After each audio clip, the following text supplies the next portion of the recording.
Despite being married to Sean for 3 years, I can't seem to get pregnant and my anxiety keeps building. I've tried timing it right and have faced 10 consecutive failures. Seeing me down, Natalie coldly says, "Maybe Chris just isn't cut out to be a mom." A month later, I get a phone call. "I'm pregnant with Sean's child." What? Unable to respond, next Sean and his mother speak over the phone.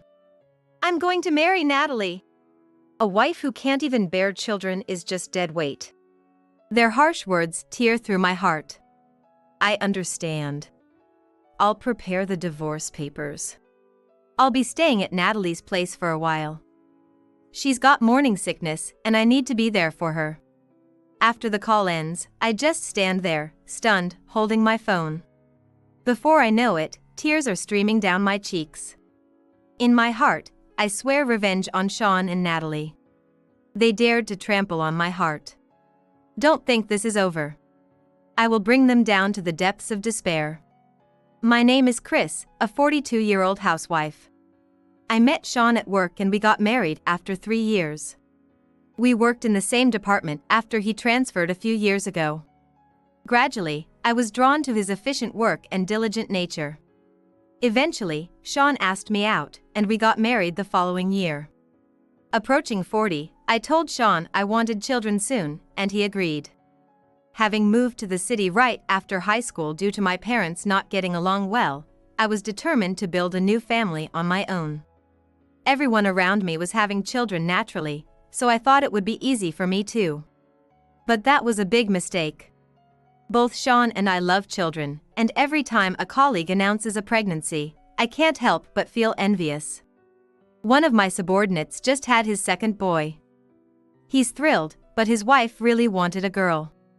Sean returned from work and, while eating the simmered fish for dinner, he shared his thoughts. I get it. Girls' clothes are so cute, and it'd be fun to have girl talks when she grows up. I fondly remembered a children's clothing catalog a colleague had shown me before. Even though there's a strong trend towards gender neutrality these days, boys' clothes still lean towards blues while girls are often in reds or pinks. The baby models dressed in frills and ribbons looked just like angels. Well, for me, I don't really mind the gender. I lowered my voice in response. Yeah. I stared at the cream of spinach I reached for with my fork. Over these past 2 years, I feel like I've done everything that's said to be good for natural conception. Of course, that includes tracking my menstrual cycle and basal body temperature, and after learning that keeping warm is beneficial, I switched from daily showers to baths. I've also incorporated foods that are good for baby's development like soy, spinach, and liver into our meals. I've heard that zinc is good for reproductive health, so we both take supplements daily. Yet, despite his expressed desire for kids, Sean clearly hasn't been putting in the effort. He declared he would quit smoking, but I caught him sneaking a cigarette during breaks at work, and he refuses homemade lunches, saying a loving wife's lunchbox is just embarrassing whenever I offer because he eats out so much. Eating out too much leads to a lack of vegetables, and that makes it harder to conceive, I tell him, but Sean won't listen. Why? Infertility is a woman's issue, isn't it? I patiently tried to convince him. That's not necessarily true. We should both get checked out at a medical center. They can check everything from the womb and ovaries in women to sperm quality and infections in men. Sean retorted with irritation. Since the woman is the one to give birth, it's a woman's issue. No. Often, the issue could be with the man. That can't be. My mother always said it's the wife's lack of effort. I was so tired of hearing my mother in that context. Once Sean started talking about his mother, I knew he wouldn't listen to anything else. My hunch was right. With a smug look as if it was his own accomplishment, Sean began to chatter away. My mom got pregnant with me just 3 months after getting married. She really wanted a child and prayed every night to my dad and God.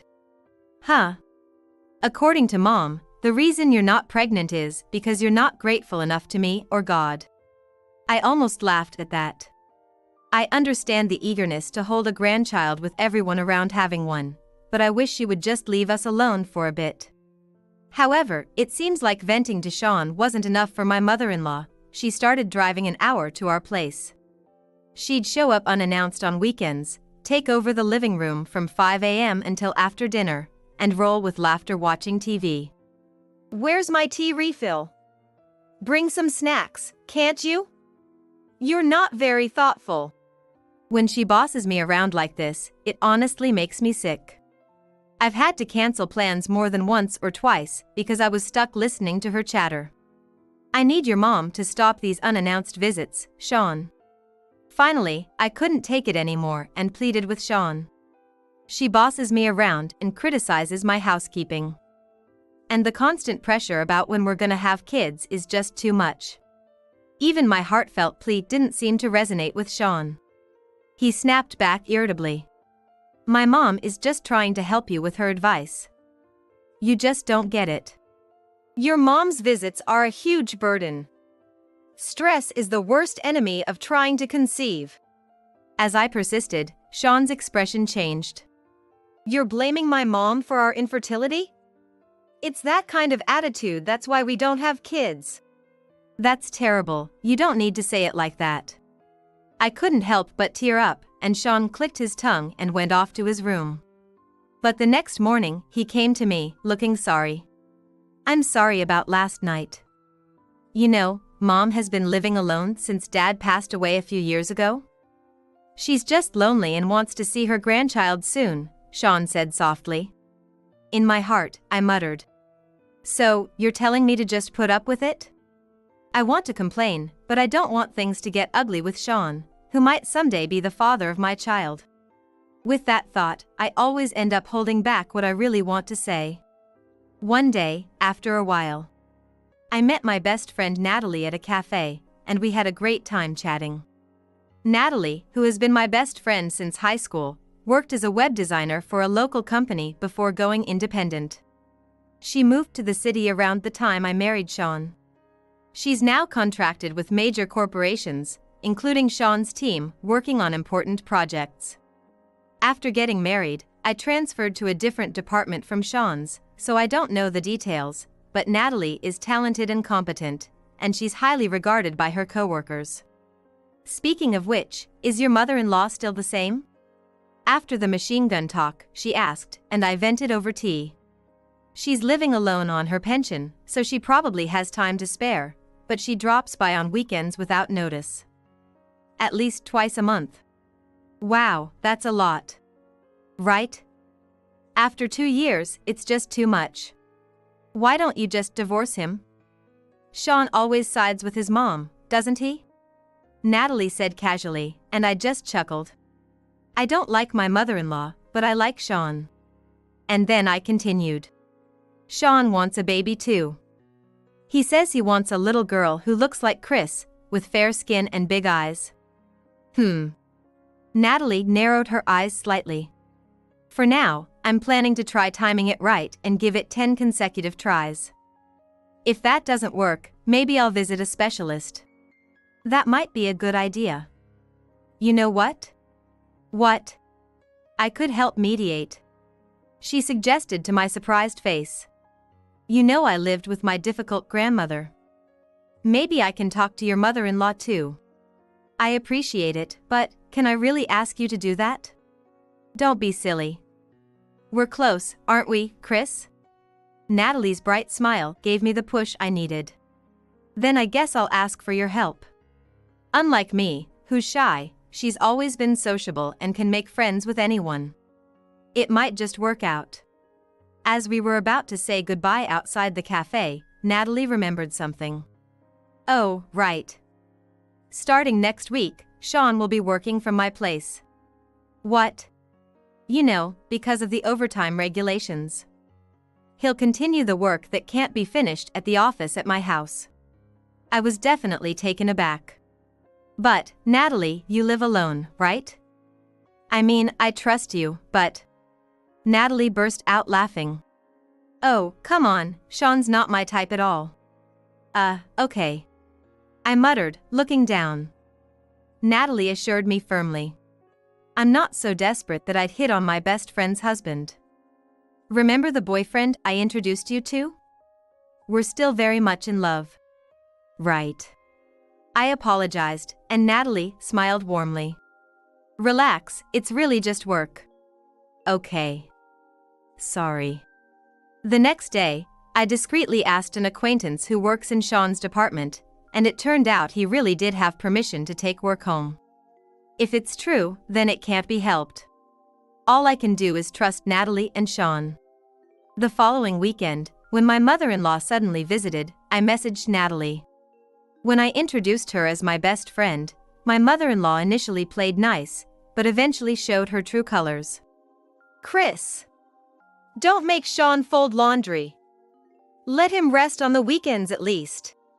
Then Natalie quickly stepped in. Oh, Chris works full-time too, right? They're in the same boat. But, it's always been decided that housework is a woman's job. Natalie cut off my mother-in-law's faltering words with a smile. These days, husbands who do housework are popular at work too. They are competent and considerate of their wives.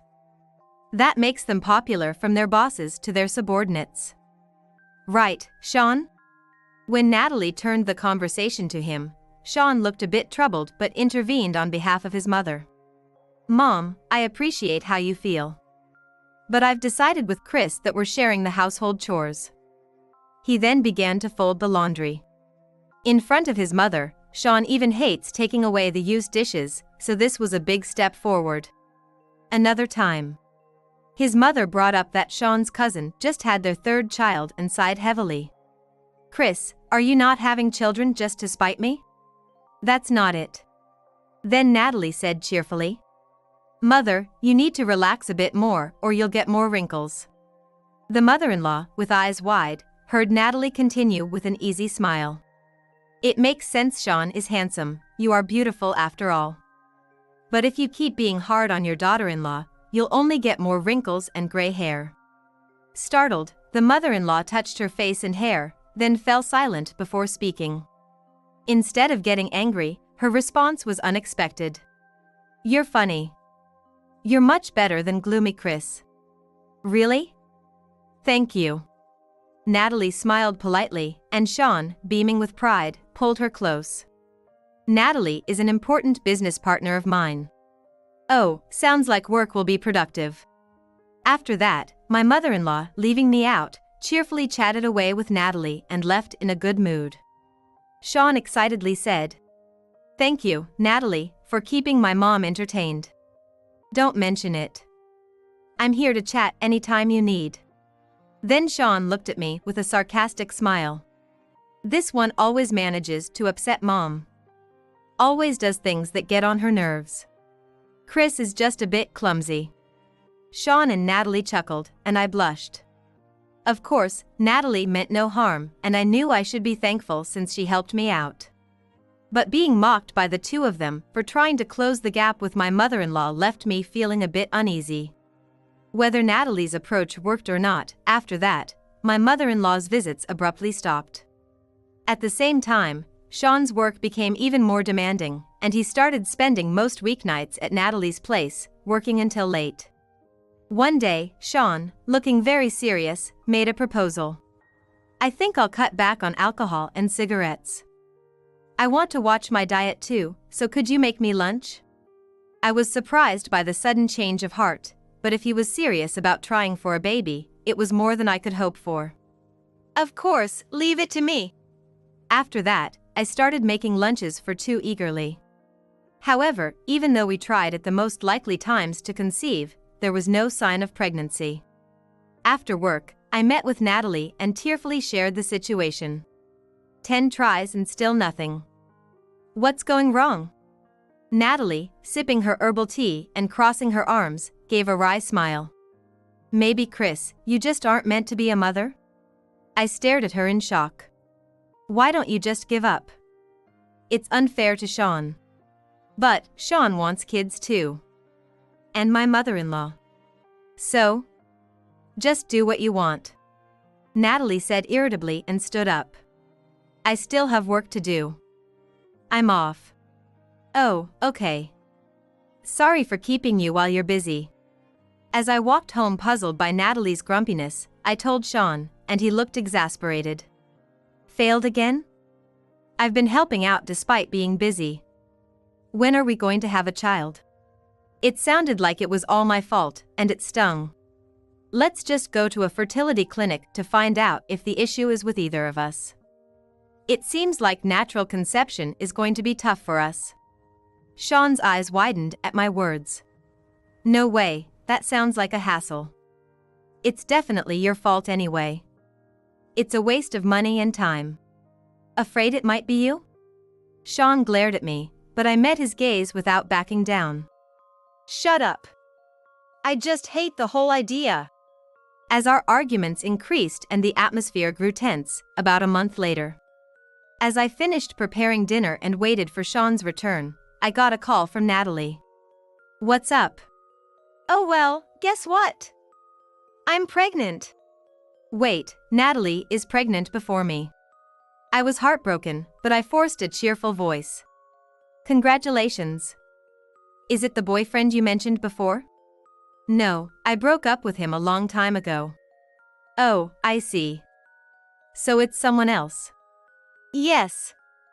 It's Sean's baby. I was speechless. What? I said, it's Sean's baby. Natalie repeated firmly, making sure I heard every word. My world went dark.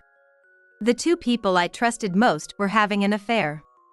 Before I could say anything, Sean and his mother shouted through the phone. It's clear you're not good enough.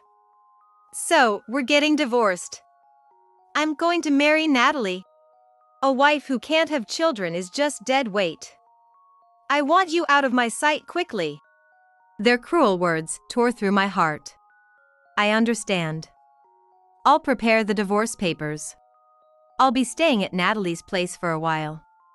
She's having morning sickness, and I need to support her. You prepare yourself for the divorce. After saying what he wanted, Sean hung up. I stood there stunned, holding my phone. Tears streamed down my face.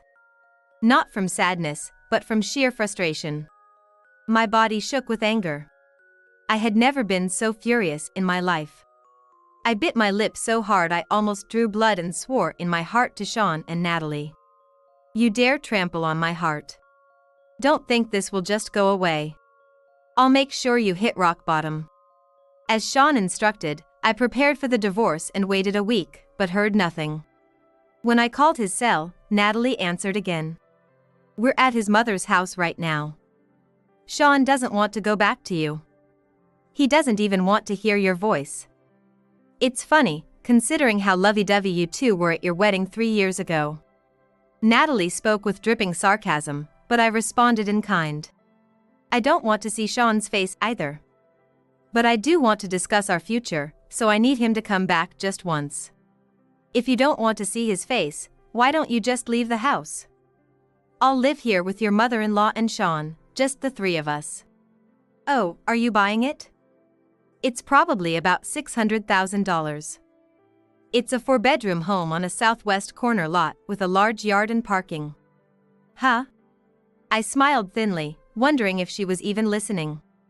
Didn't I tell you before? This land was passed down to me from my grandmother. The house was built with an inheritance. Natalie fell silent. She probably thought it was Sean's house. After a pause, she seemed to gather herself and asked, What do you mean by future discussions? Things like shared property. And I need you to sign the divorce papers. Okay, I'll come. When is good for you?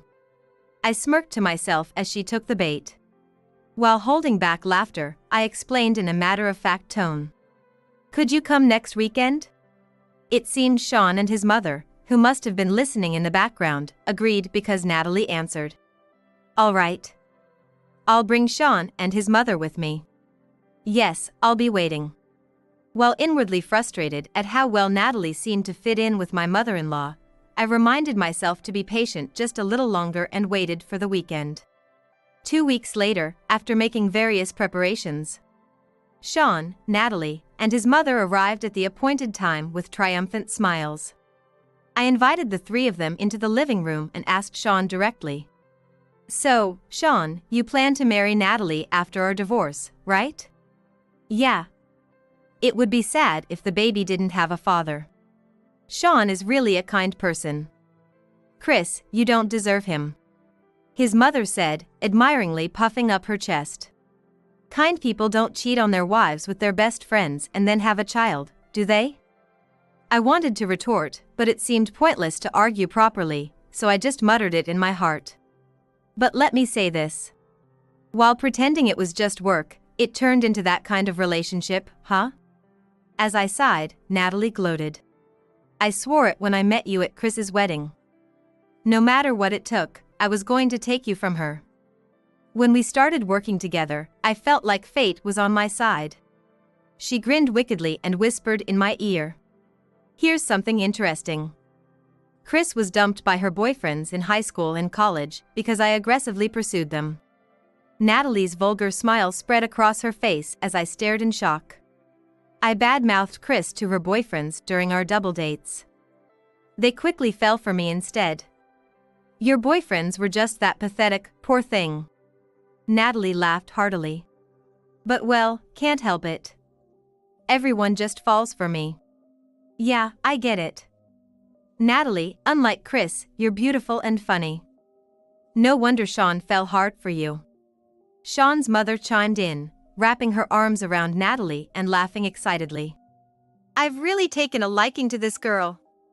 Ever since we met at Sean's house, I've visited her home several times. We had a great time talking about Chris's old stories. Like when Chris was ostracized in her club activities or sat alone eating her lunch because she couldn't fit in with the girls. Sean too spread a sleazy grin. Chris's imitation of crying was the best. Really, Natalie, you're so funny. Chris, at least you have an eye for friends. I clenched my fist as the three of them laughed uproariously. They were enjoying making fun of me. What a dream to think this wonderful woman is carrying Sean's child. I can't wait for the baby. Sean's mother gazed at Natalie's not yet swollen belly, her cheeks flushing. Keep going at this rate and have 4 or 5. I'll support you. His mother declared boldly, and I couldn't help but burst out laughing. Sean and his mother looked puzzled as I shook with laughter and made my excuses. Oh, sorry. I couldn't hold it in. What? If you have something to say, say it. Yeah, that's rude. Not that it's anything new. The two of them looked annoyed, and I told them with a smile. Then I'll say it. That child is not Sean's. Natalie tried to appear calm. But I didn't miss the moment her face twitched. What? Stop it, you're just jealous of Natalie.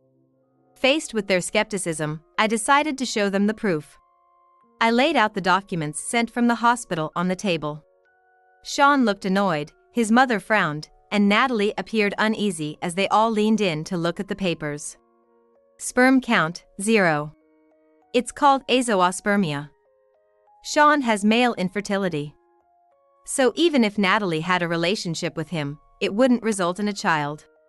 Confused and unable to grasp the situation, his mother and a shocked Sean listened as I broke it down for them. Remember, Sean grudgingly agreed to order a pregnancy test kit. 3 days ago, your results came addressed to you, but I accidentally opened it. And this is what it said. I placed my own test results next to it for clarity. All my values were high, well above the standard levels. That meant I wasn't the cause of our infertility. His mother, who had been staring at the paper as if to bore holes into it, turned away with a face like she had bitten into a sour apple. Unable to say a mean word to me. I thought she might burst, and she eventually blushed and shouted. This is a lie. Chris must have fabricated these to malign us. Right, Sean? But Sean just grimaced and looked down. If that's true, then who's the father of the baby? I'd like to know that too. Ah, but maybe you don't even know yourself? As I fiddled with my phone and showed everyone a picture I had pulled up, Natalie's face twisted into a demonic grimace. Where did you get this? She leaned forward as if she was about to grab me by the collar. I smirked and told her. I have other friends too. Are these all the potential dads, I wonder? Are they all potential dads? His mother screamed almost like a wail. Sean was speechless. And for good reason. Images showed Natalie arm in arm with various men, entering and exiting hotels. 6 different men in total. I told a coworker when I heard Sean was working at Natalie's place. Then I was warned that woman seduces married men from client companies one after another, so be careful. She always targeted men from other companies so Sean wouldn't find out. I confronted her while looking directly at Natalie. I thought you wouldn't go after a best friend's husband, at least. I trusted you, and you betrayed me so easily. Natalie started to say something but then closed her mouth and stayed silent. Feeling pathetic for having been friends with such a person for so long. When I glanced at Sean, his face was a mix of anger and disappointment. Honestly, I don't care who the father is. After some time passed, Natalie finally became defiant.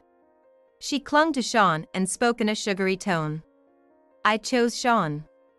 He's the fastest rising star in his department, straight on the elite track.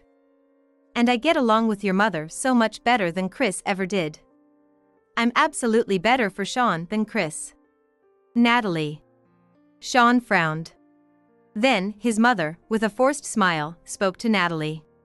Natalie, you're that trendy something designer, right? Yes, I'm a freelance web designer. I earn a lot, even though it might not look like it. Oh, do you dislike working women? Not at all. Nowadays, it's normal for daughters-in-law to work, right? I understand that much. She extended her hand to Natalie while still smiling. I much prefer you over Chris. Please become part of our family. Really? Oh, I'm so happy. Thank you. While Sean was left aside, the 2 women clasped hands and cheered. Hey, Mom. Are you okay with the grandchild not being mine? His mother cheerfully declared. Totally fine. We can't expect any from you in the future anyway, right? If so, I'd rather have a daughter-in-law I get along with and enjoy life. We've got to think about our livelihood too. The remark from his mother made everything click for me. I turned back to Natalie and offered my congratulations. That's great for you, Natalie. You always said you wanted to marry a successful businessman and have kids soon. Oh, you've moved on already? Simple-mindedness suits you well. Well, thanks anyway. While his mother was in a good mood and Sean furrowed his brow, I continued. It's going to be tough going forward, but good luck. As a former best friend, I support you. Come on, Sean, sign the divorce papers. After Sean finished signing the divorce papers, Natalie suddenly remembered something. By the way, we haven't discussed our shared assets yet. Oh. It's easier if I just show you. I opened a family sharing app on my phone and showed Natalie, who turned pale the moment she saw it. What is this? She was shocked by the exchange she saw on the screen. Sean, I lost $2,000 again today. Give me some allowance. Again? That's the 3rd time this month, right? I'm already paying off your gambling debts, try to cut back a little. Don't be stingy. You make plenty of money, you should give some to your mother. Another day. If we start fertility treatments in earnest, I won't be able to hand over money like I used to. Going forward, please limit your spending to your pension and dad's savings. What? No way. It's a child's duty to support their parents. You can do fertility treatments if you want, but keep giving me money as usual. I expect about $10,000 a month, okay? I explained to a stunned Natalie. They accidentally sent this personal exchange in a group message. I was shocked when I saw it. No wonder Sean was reluctant about fertility treatments. I took a deep breath and glared at his mother. After rushing to have children, you have the audacity to ask your child for gambling money. What a mother! You're annoying. It's none of your business. Right, it's no longer my business. So good luck, Natalie. I patted a dazed Natalie on the shoulder. You get along so well with your mother-in-law, you'll probably end up being milked for money. Do your best. But, the debt is part of the marital assets, right? Natalie looked at me, her voice trembling with fear. I've taken steps to renounce the debt. Oh, and since Sean dipped into our savings too, he'll be repaying that along with the alimony. I stated sharply, and Natalie's forehead vein popped in anger. She stood up quickly, raising her voice angrily. What? You must be joking. I chose him because I thought I could live luxuriously. Why should I have to deal with his mother's debts? Natalie. Sean said, wide-eyed, as Natalie glared at him furiously. That's it, I'll raise the child by myself. You just keep cozying up to your mama as usual. With that, Natalie stormed out, slamming the door behind her. His mother, who had been staring blankly at the doorway, puffed her cheeks. What the heck? Such a rude girl! She exclaimed. By her side, Sean fidgeted and then suddenly bowed deeply to me. I'm sorry, Chris. It was all my fault. She came on strong, and I got carried away. I've realized now that I truly only love you. His mother quickly added her own apology. Yes, that's right. We were deceived. I never thought she was that kind of person. So please reconsider the divorce. She laughed nervously and wrung her hands. I even finished the procedures to sell the house. We were supposed to move into Natalie's place tomorrow, so this sudden change is really inconvenient. Mom, selling the family home is news to me. Wait, did you lose at the races again? Or was it another impulsive buy? Sean asked, turning pale. His mother blushed and lifted her new purse to show off. Look, it's the latest bag. Pretty, isn't it? Sean covered his face and groaned. Not again? Give me a break. She thought your house was too run down, wanted to move to something nicer. If Natalie's place is no good, maybe a high-rise or something. This place is pretty nice, too. She said arrogantly, scanning the room. Chris is kind, she won't abandon us. Let's forget what happened and stay together. His mother said brazenly. Rage boiled up from deep within me. Don't joke around. You're the ones who wanted a divorce. Sean, make sure you move your stuff by this weekend. Otherwise, I'm throwing it all out. I'm apologizing here. Can't you compromise a little? You're so cold. Let's handle the rest through our lawyers. I'm done here, you can go now. I hurried Sean and his displeased mother out of the house. Natalie and Sean's careers had seemed promising, but after the wives of the men Natalie had involved herself with complained to their superiors, the project was cancelled. Natalie was fired, ending her association with our company. After paying alimony to me and the other wives from her savings, Natalie tried to find a job as if nothing had happened. However, her bad reputation had spread throughout the industry, and she was unable to find employment anywhere. She couldn't pay her condo mortgage anymore and had to move to an old apartment.